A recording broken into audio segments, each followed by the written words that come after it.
Welcome to Samba Samba. Enjoy the video. You start by checking what's wrong. Note the tilt, limited range, and a pain score so you track progress. Once done, warm gently for 5 minutes with neck and shoulder mobility to increase blood flow. Then perform controlled, gentle traction. Hold for 30 to 60 seconds to create space in the joints.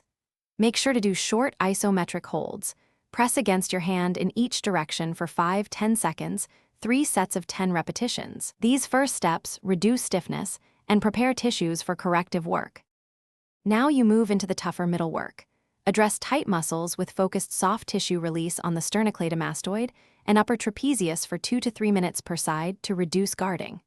Once done, perform active range exercises. Chin tucks, lateral glides, and controlled rotation holds for 5 to 10 reps to retrain motor patterns and improve joint mobility. Make sure to finish with targeted stretches held 30 to 45 seconds, progressing to low-load sustained stretches as mobility improves over days and weeks. Finish by integrating strength and habit changes so the correction holds. You should do deep neck flexor and scapular stabilizer strengthening 3 times per week, 2 to 3 sets, progressing load slowly. This supports alignment and prevents recurrence. Once done, recheck tilt, range of motion, and pain weekly so you can adjust exercises. Make sure to modify posture during daily tasks to lock in gains. Troubleshooting tip: if pain increases, you get numbness, or symptoms spread, stop immediately and consult a clinician for a.